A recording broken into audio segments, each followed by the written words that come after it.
graça e a paz, meus irmãos. É bom nós estarmos aqui para louvarmos a Deus, glorificarmos o nome de Deus, e ainda é muito bom quando nós abrimos a sua palavra para refletirmos a respeito das verdades que Ele tem para nos ensinar. Hoje eu gostaria de falar com os irmãos a respeito da igreja, a respeito deste local onde você está, mas não pensando em um local, mas pensando em um corpo de pessoas. O que é a igreja e o que faz a igreja? O texto que nós iremos ler hoje vai falar um pouquinho a respeito disso, não de maneira exaustiva, mas vai nos mostrar o que é a igreja e o que a igreja de fato deve fazer. Vamos abrir a palavra de Deus, meus irmãos, lá em 1 Timóteo. Vamos ler o capítulo 3. 1 Timóteo, capítulo 3, versículos 14 até versículo 16.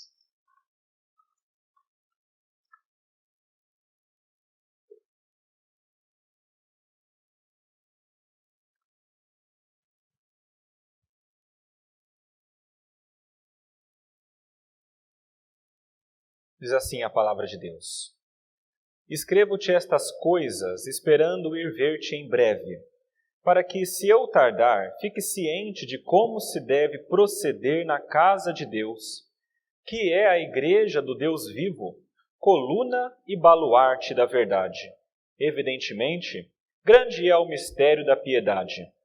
Aquele que foi manifestado na carne foi justificado em espírito, contemplado por anjos, pregado entre os gentios, crido no mundo, recebido na glória. Até aí, vamos orar, meus irmãos.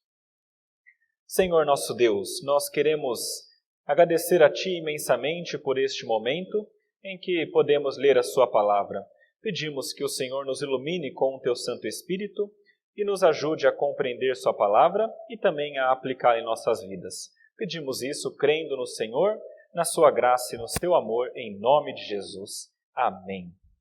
Meus irmãos, se vocês acompanharam um pouco da carta de Paulo a Timóteo, vocês puderam perceber que nos últimos capítulos, capítulo 2 e capítulo 3, Paulo que envia essa carta para o jovem pastor que está numa cidade idólatra, para Timóteo, e no capítulo 2 e 3 ele ensina esse jovem pastor como que as pessoas devem se portar na igreja. No capítulo 2 ele fala a respeito de homens e fala a respeito de mulheres, os homens sendo aqueles que devem orar, levantar as mãos santas, sem ira, sem animosidade, as mulheres que devem ser aquelas que se vestem com boas obras e cumprem a sua função de auxiliadora. No capítulo 3 ele fala detalhadamente a respeito de presbíteros e diáconos, mostrando que os presbíteros têm a função de liderar e também de ensinar, guiando a igreja, e os diáconos têm a função de cuidar dos aspectos de necessidades materiais da igreja. E agora no versículo 14, Paulo, depois de explicar como a igreja deve se portar, ele vai explicar os motivos pelas quais a igreja deve se portar dessa maneira. Ele começa dizendo que ele escreve estas coisas, o que foi passado, esperando ir ver Timóteo em breve. E ele faz isso, meus irmãos, possivelmente porque ele não conseguiria ir ver Timóteo. Ele usa aqui o termo se eu tardar, mas é bem possível que ele não conseguiria chegar até lá, ou demoraria para chegar até Timóteo. Mas ainda assim ele se preocupa que Timóteo entenda o que ele escreveu, e ele faz isso por um motivo muito claro. Existe uma maneira específica em que a igreja deve se portar. Existe um jeito que nós, como igreja, precisamos viver.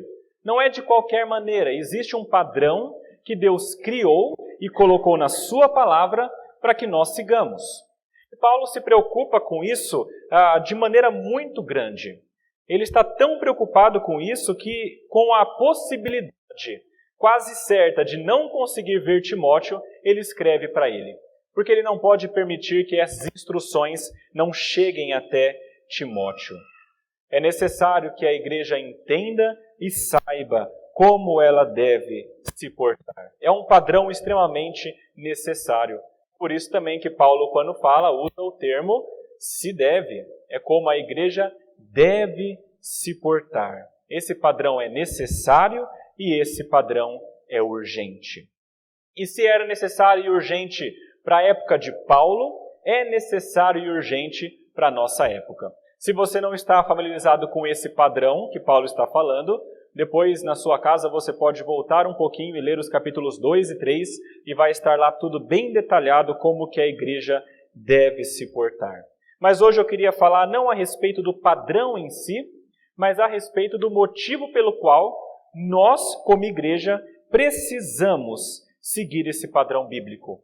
E não qualquer outro padrão que venha à nossa mente. Não seguir o nosso coração fazendo o que a gente acha que é melhor. Não fazendo aquilo que parece funcionar com pragmatismo. Mas fazer aquilo exatamente que Deus ordena na sua palavra. E Paulo nos dá 2 motivos para isso. Primeiro, ele fala a respeito do que a igreja é. E depois ele fala do que a igreja faz. Primeiro motivo pelo qual é necessário que a igreja siga esse padrão bíblico é pelo que a igreja é. Nos versículos 14 e 15, Paulo diz que a igreja é a casa de Deus e a igreja do Deus vivo. São 2 coisas que nós somos. E ele começa falando sobre a casa de Deus. E a palavra casa aqui não significa simplesmente o prédio, o local onde você vive, mas significa o lar. Eu digo isso porque a palavrinha casa, ela pode ser interpretada das 2 maneiras. Mas se você voltasse um pouquinho para Timóteo 3, no versículo 4 e 5, ou no versículo 12, você veria que Paulo já falou a respeito da casa para os diáconos e para os presbíteros. E ele fala o seguinte: diáconos, vocês precisam governar bem a sua casa. Presbíteros, vocês precisam governar bem a sua casa. E quando ele fala isso, não é a respeito da casa edificação, para que a casa seja bem pintada, bem construída. Não é essa a ideia.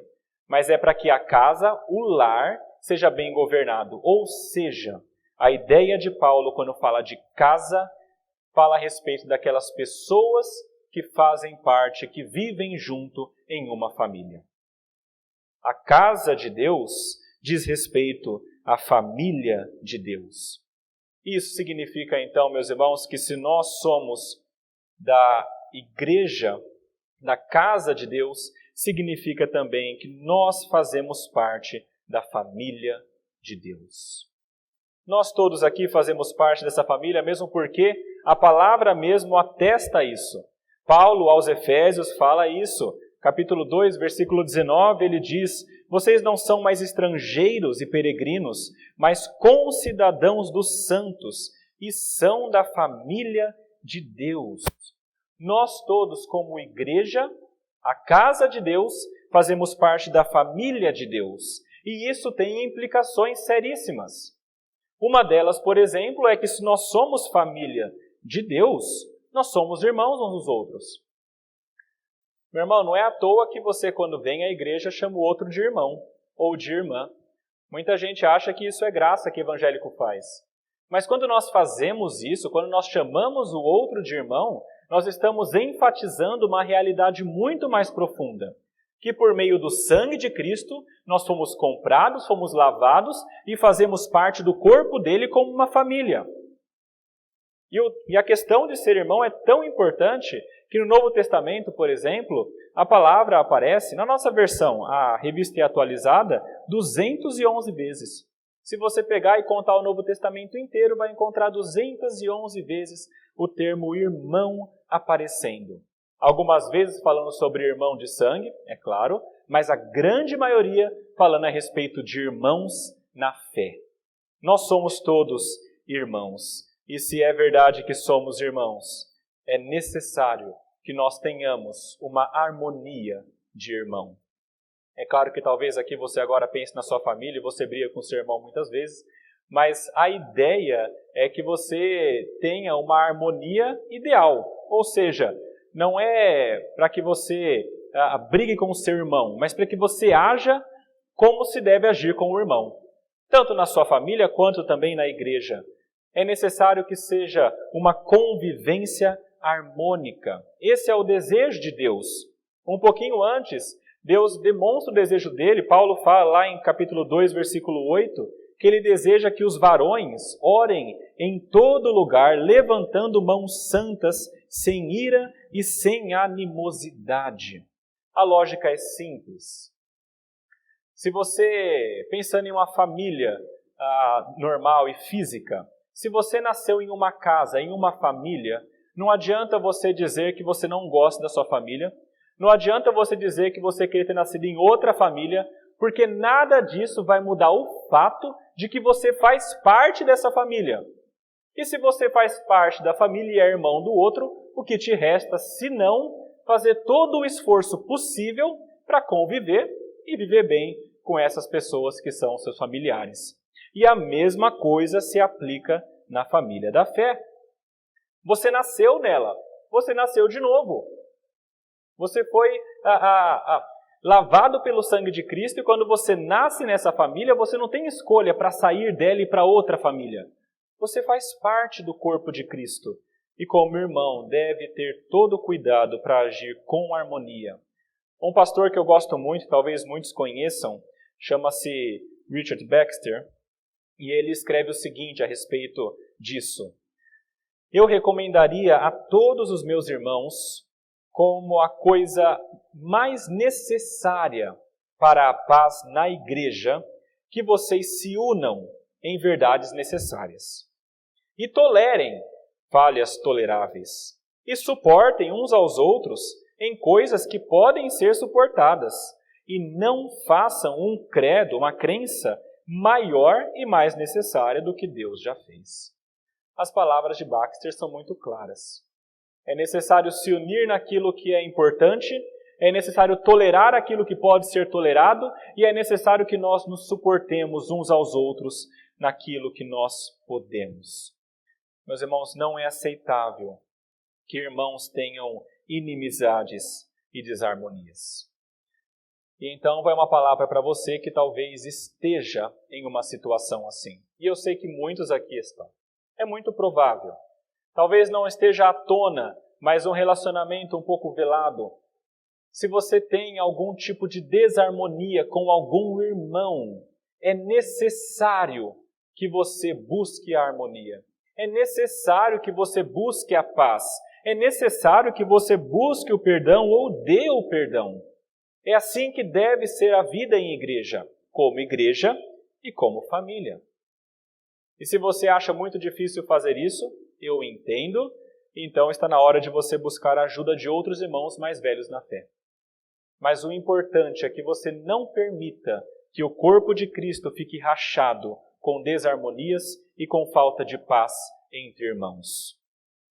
Mesmo porque os irmãos estão vivendo juntos, não interessa se eles querem ou não, eles fazem parte da mesma família.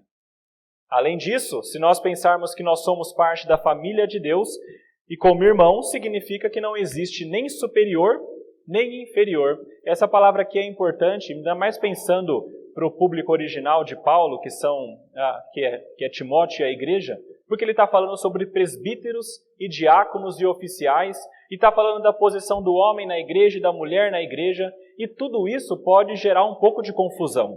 E algumas pessoas podem começar a pensar que algumas são superiores às outras.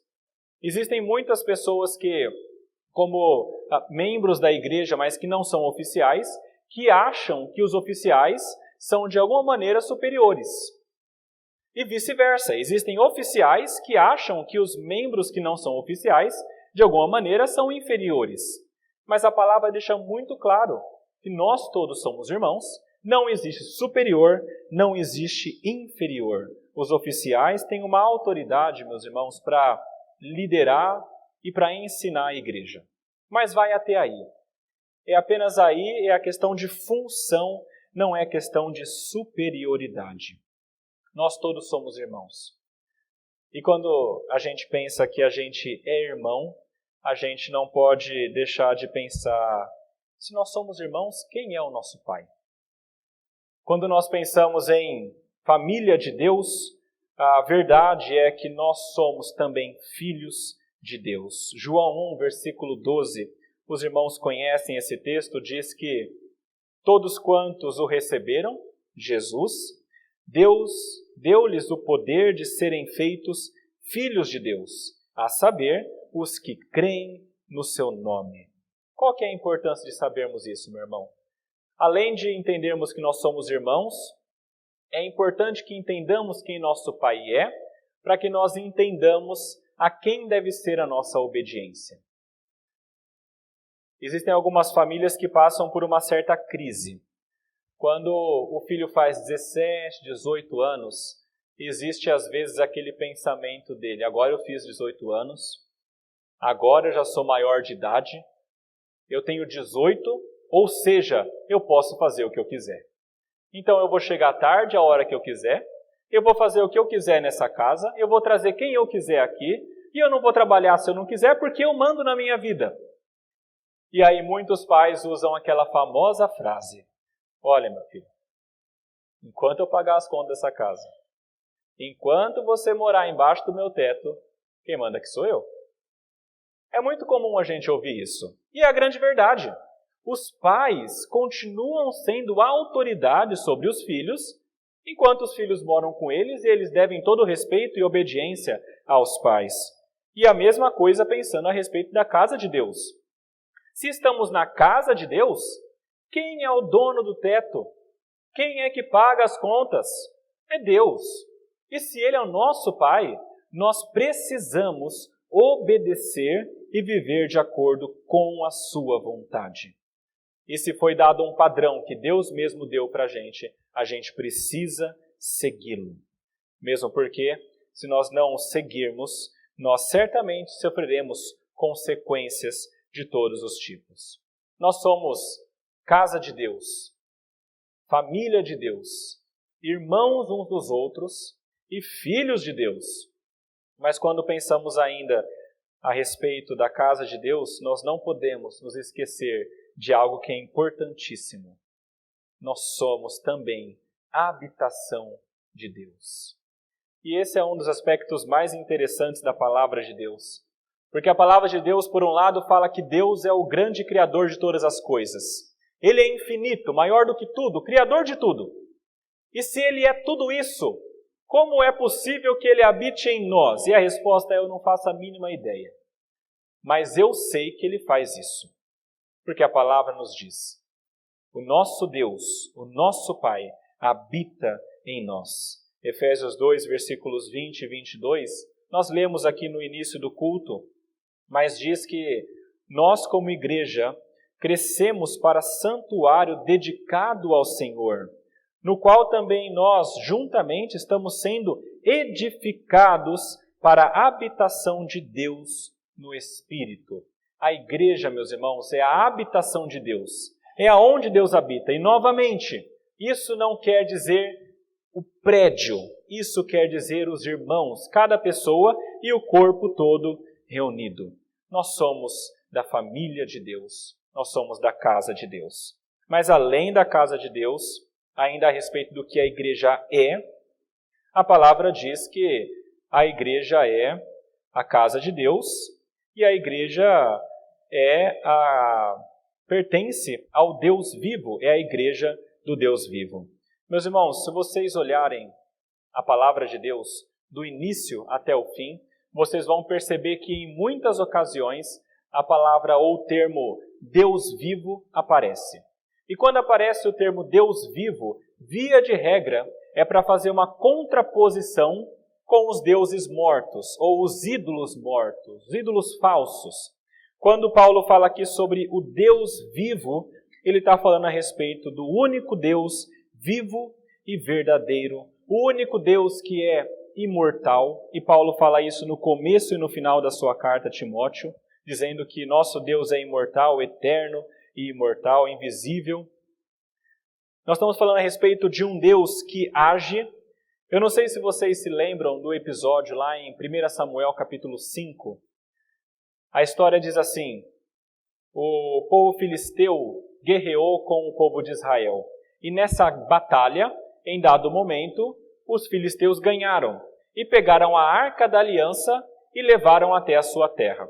E a palavra diz que eles pegam a arca da aliança e colocam ela no templo dedicado a Dagon, que era um ídolo desse povo.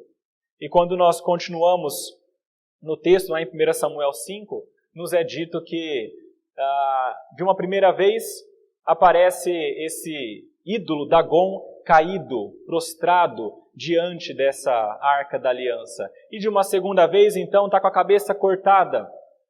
Isso, meus irmãos, porque o Deus que nós adoramos não é igual a Dagon.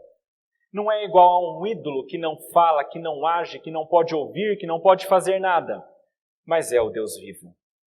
E nós somos a igreja do Deus vivo. O Deus que é eterno, o Deus que age. E por ser eterno e um Deus que age, é um Deus também que deve ser temido. Hebreus capítulo 10, versículo 31.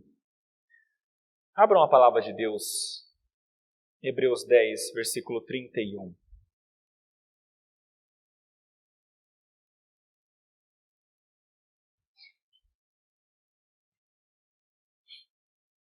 O autor aos Hebreus escreve aquele texto que muitos de nós conhecemos, que fala a respeito do temor a Deus. E ele diz: horrível coisa é cair nas mãos do Deus vivo. Paulo está citando razões pelas quais nós devemos seguir o padrão de Deus. Se por um lado Ele é o nosso Pai que nos ama e nós devemos obedecê-lo porque é o nosso Pai. Por outro lado, Ele é o Deus vivo, que é eterno, que age, que é poderoso, e nós devemos obediência a Ele porque nós o tememos. Este é o Deus vivo, diferente daqueles ídolos feitos por mãos humanas. É interessante aqui porque Paulo provavelmente, quando escreve isso, está pensando a respeito de Diana. A cidade de Éfeso, que é onde Timóteo está e a igreja está, era uma cidade totalmente idólatra. Uma cidade que adorava uma deusa chamada Diana, a Diana dos Efésios, bem conhecida. Tanto é que lá em Atos fala que teve um episódio em que a cidade se uniu para expulsar os apóstolos, e gritando, grande é Diana dos Efésios. A cidade toda era voltada para isso, e a cidade toda adorava essa deusa falsa e feita por mãos humanas. E quando Paulo escreve muito claramente para Timóteo dizendo existe um Deus vivo, a ideia é contrapor com isso. Não é necessário adorar a Diana, um Deus falso, um Deus morto, mas é necessário adorar a um Deus vivo. É por isso que a palavra diz, não farás para ti imagens de escultura. Nós não podemos representar, meus irmãos, um Deus vivo. Um Deus como o Deus que nós adoramos é impossível ser representado perfeitamente. E além disso, se nós temos um Deus vivo e um Deus que habita dentro de nós, qual seria o sentido de nós nos prostrarmos diante de uma imagem muda? A palavra de Deus é muito clara, é muito evidente. Nós precisamos adorar a este Deus vivo e nós fazemos isso por meio da sua palavra. Primeira parte do que Paulo diz para nós é o que a igreja é. E esse é o primeiro motivo para nós obedecermos o padrão. Mas ele continua, e ele fala agora a respeito do que a igreja faz. Veja aí no finalzinho do versículo 15 e no versículo 16.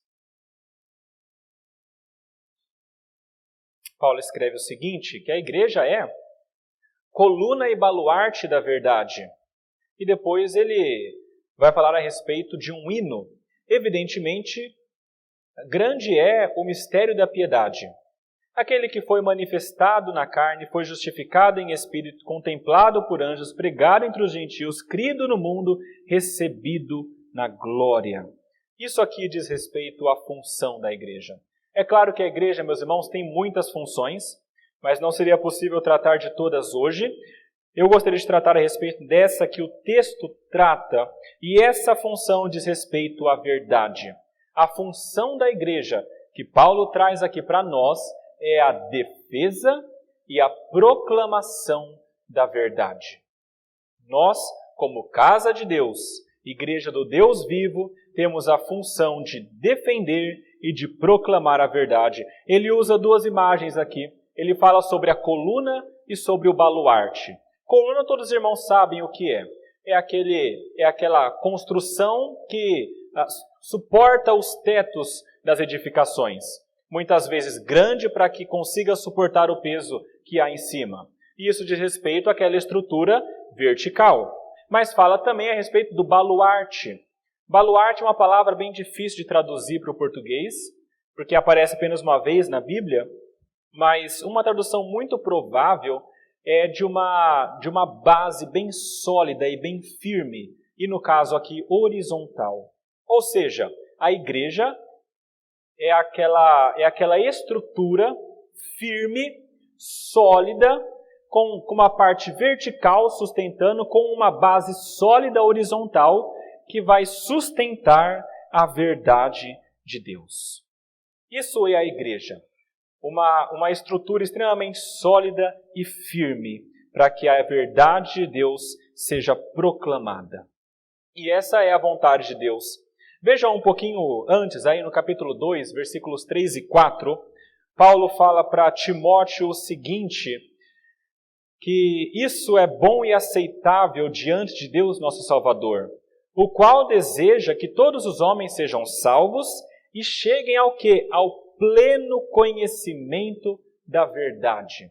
O desejo de Deus, do Pai dessa casa, é que todos os homens cheguem ao pleno conhecimento da verdade. E o único modo para isso acontecer, meus irmãos, é claro, é por meio da proclamação da igreja.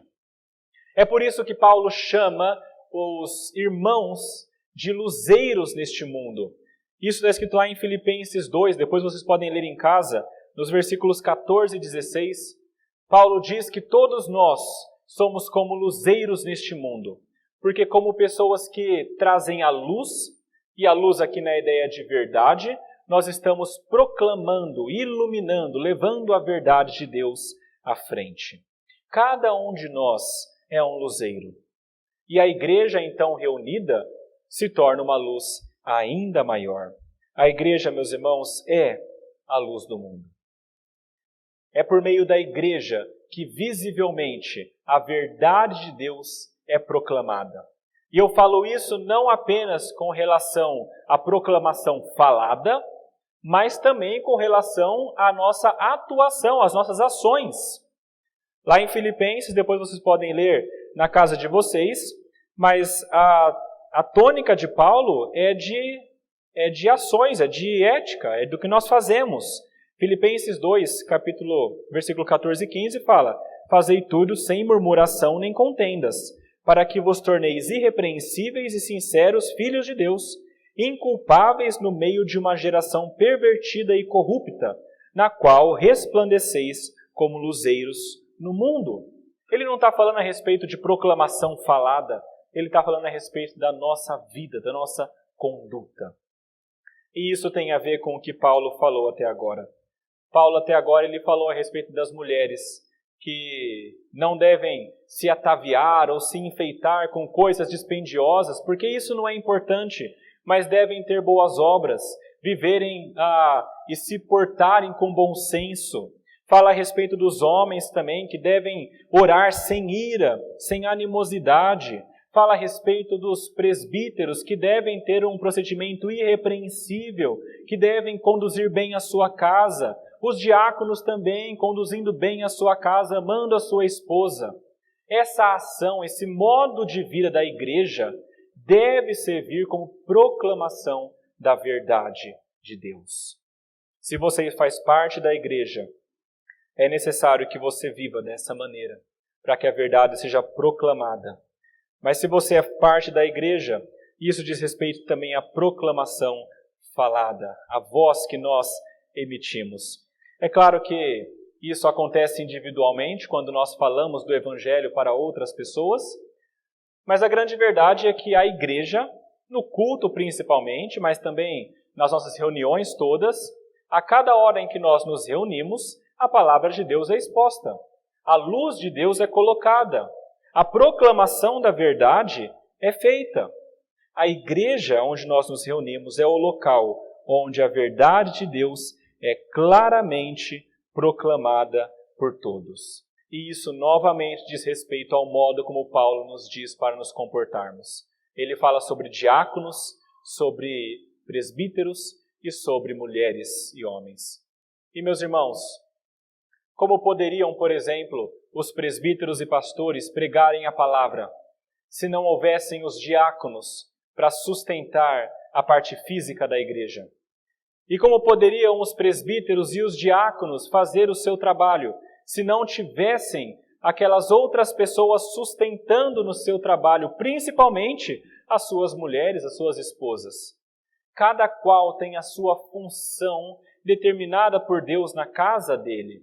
E é necessário que nós entendamos essas funções para que nós vivamos de acordo e assim nós proclamemos a verdade de Deus.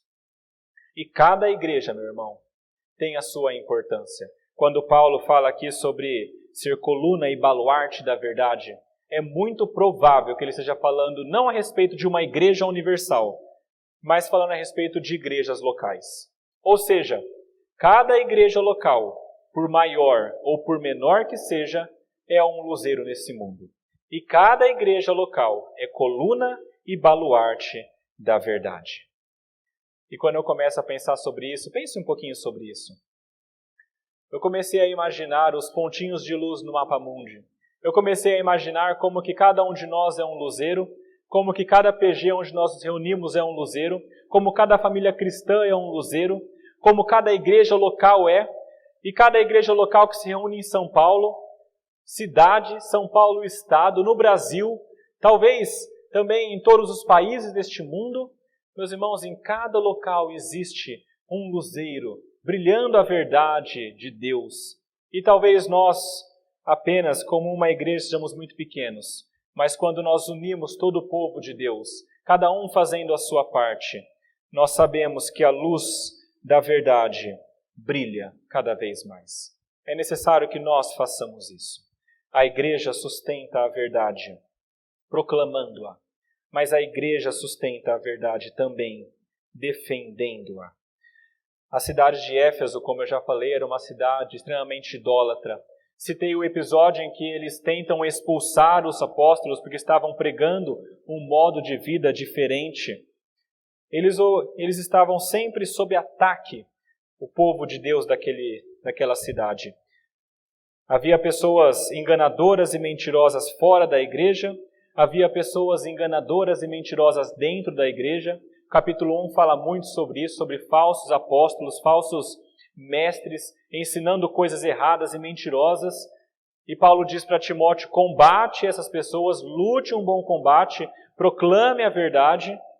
E se isso é verdade na época de Paulo, quando escreve para Timóteo, é verdade também para nós. Meus irmãos, a verdade de Deus é atacada de todos os cantos. E nós vemos isso acontecendo diariamente na nossa vida, na nossa cidade.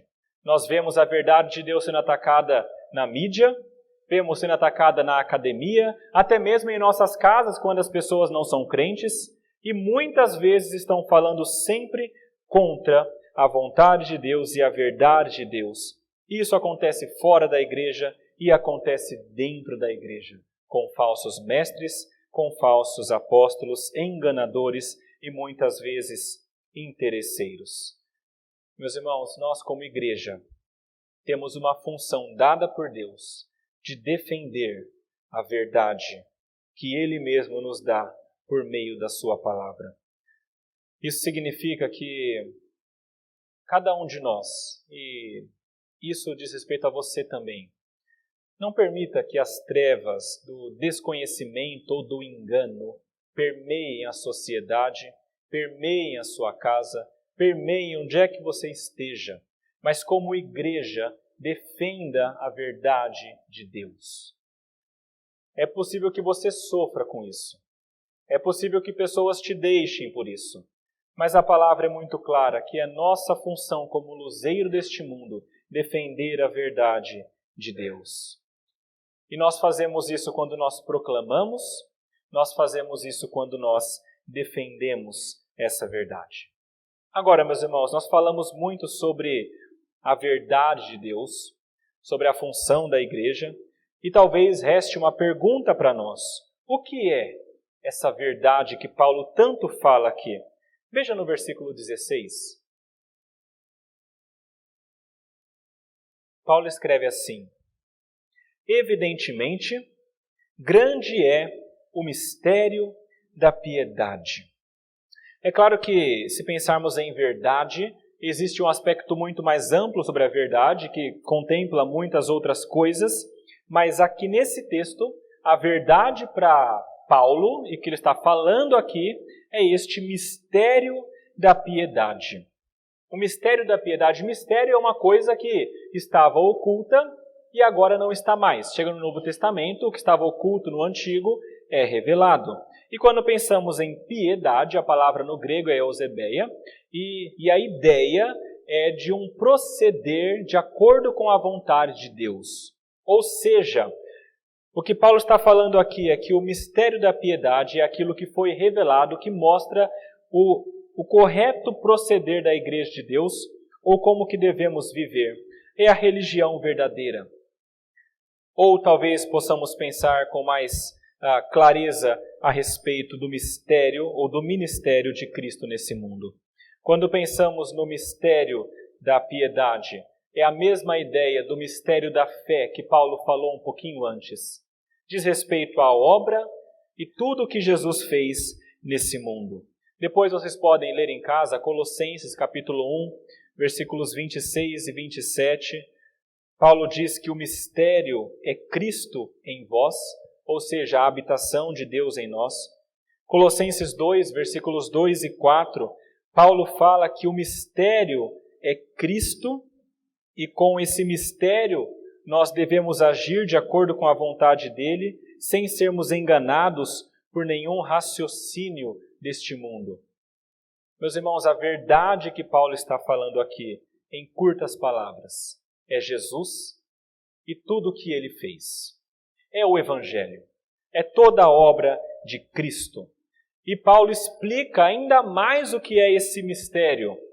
Ele usa um poema que possivelmente era cantado. Ele escreve o seguinte: o que é esse mistério? O que é essa verdade? Aquele que foi manifestado na carne, foi justificado em espírito, foi contemplado por anjos, foi pregado entre os gentios, foi crido no mundo, foi recebido na glória. Quem é este, senão Jesus? Este é a verdade, este é o mistério. De maneira rápida, eu vou explicar para os irmãos o que essas frases significam. Manifestado em carne não tem muita explicação. Nós conhecemos o texto, o verbo se fez carne, habitou entre nós, e então vamos repetir Jesus. Jesus é Deus, sendo o verbo que estava desde o início, e este foi manifestado em carne. O primeiro passo da obra de Cristo nesse mundo. A palavra diz então que ele foi justificado em espírito. Talvez seja uma das frases mais difíceis desse poema, mas a ideia mais possível e mais plausível é que signifique aqui ou diga respeito à ressurreição de Cristo. E eu explico por quê. Quando Paulo fala a respeito de Jesus sendo justificado em espírito, justificado é aquilo que acontece quando alguém tem a aparência de justo. Jesus, meus irmãos, nós sabemos que era justo. Mas antes da sua crucificação, até a sua crucificação, muitos não pensavam assim. Tanto é que ele foi crucificado. E quando ele foi crucificado como alguém que era maligno, como alguém que era contra Deus, como alguém que blasfemava contra Deus, como alguém que era injusto. E então eles matam Jesus crucificado no madeiro como alguém que deve ser condenado. Ou seja, alguém que não é justo, um injusto. Mas então, depois de 3 dias, a palavra diz que Jesus ressuscita dos mortos. Meus irmãos, o fato da ressurreição de Cristo ao 3º dia é a prova cabal de que Jesus não é injusto, mas é justo. Foi por meio da sua ressurreição que veio pelo poder do Espírito de Deus que ele foi justificado. Ou seja, todos aqueles que ouviram sobre a ressurreição, todos os homens que viram Cristo ser ressuscitado, sabiam que ele agora não era alguém injusto, mas era alguém justo. Ele foi manifestado em carne, ele foi justificado pelo Espírito, ele foi contemplado por anjos. Um outro verso que talvez seja um pouco difícil de compreendermos, nós pensamos se eram anjos espirituais ou mensageiros de Deus, ou mensageiros humanos, ou se eram anjos bons ou anjos maus. O mais provável, novamente, é que Paulo esteja se referindo a anjos espirituais e bons. E se pensarmos em Cristo, meus irmãos, ele foi contemplado por anjos a vida toda. Desde antes de haver mundo, possivelmente, quando ele cria as regiões celestiais, ele cria os anjos e os anjos passam a contemplá-lo. E os anjos contemplam no início, na criação do mundo, os anjos contemplam no Antigo Testamento, no Novo Testamento. E durante todo o tempo, até o fim do tempo, Jesus continuará sendo contemplado. Mas, mais especificamente, isso quer dizer, possivelmente, que Paulo está falando sobre a ressurreição também. Quando nós lemos a história da ressurreição, a Bíblia fala que em dado momento mulheres vão ver o túmulo. E quando chegam no túmulo, eles veem a pedra removida. E ao lado, em cima da pedra, ali naquele local, estavam 2 homens, ou 2 anjos. E estes anjos contemplaram a Cristo. É muito possível que o relato aqui diga a respeito à contemplação dos anjos também na ressurreição de Cristo. Ele foi manifestado em carne, ele foi ressurreto e por isso justificado em espírito, ele foi contemplado por anjos, ele foi pregado às nações, não só os judeus, mas também todos os outros povos ouviram falar sobre Cristo, ele foi crido no mundo, a salvação foi aberta a todas as pessoas. Atos 1, versículo 8, fala que os apóstolos, e nós também, pregaríamos a palavra de Deus, sendo testemunha dele, tanto em Jerusalém como em toda a Judéia, até a Samaria, até os confins da terra. Em todo o mundo, Jesus seria crido e foi recebido em glória, que diz respeito à sua ascensão e à sua glorificação final. Meus irmãos, esse hino a respeito de Cristo possivelmente era cantado por todos, era conhecido de todos, por isso Paulo também fala que, evidentemente, todos conheciam esse hino, mas também nós devemos pensar um pouquinho nele, porque esse hino contempla as verdades do Evangelho.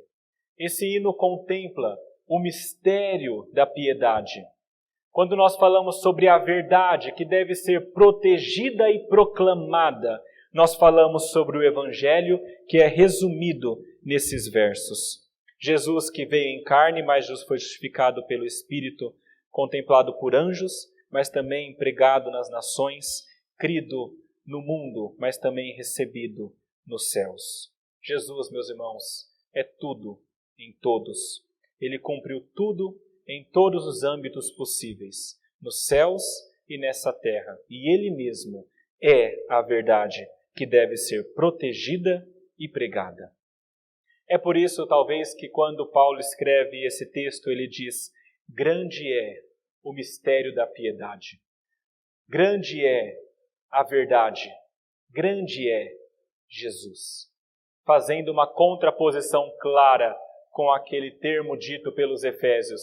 Grande é a Diana dos Efésios. Não. Grande é Jesus, o Deus vivo. Nós adoramos a este Deus. Nós adoramos a Cristo.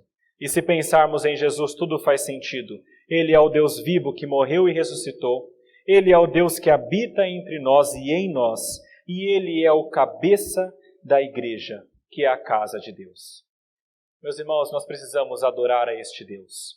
E precisamos nos lembrar desses 2 motivos, de que nós somos a casa de Deus e de que nós, como igreja, nós somos a igreja do Deus vivo e que a nossa função é de defender e de proclamar a verdade de Deus. E nós fazemos isso seguindo tudo aquilo que Paulo já nos indicou nos capítulos anteriores. Que Deus nos ajude e nos capacite como igreja a sermos uma igreja fiel que segue a sua vontade. Vamos orar, meus irmãos. Senhor nosso Deus, nosso Pai, nós lemos a sua palavra e tentamos compreendê-la da melhor maneira possível, Pai. Pedimos que o Senhor nos ajude a não apenas compreendê-la teoricamente, mas também nos ajude a aplicar em nossas vidas. Nos ajude a termos a convicção de que temos um Deus vivo, que é o nosso Pai, e que nós estamos na família de Deus. Nos ajude, Pai, a defender a verdade, a proclamar essa verdade, Pai. E nos ajude, Senhor, a agirmos como igreja, de acordo com a sua vontade, de acordo com o que o Senhor mesmo nos mostrou por meio da sua palavra. Pedimos isso, crendo no Senhor e na sua graça, em nome de Jesus. Amém.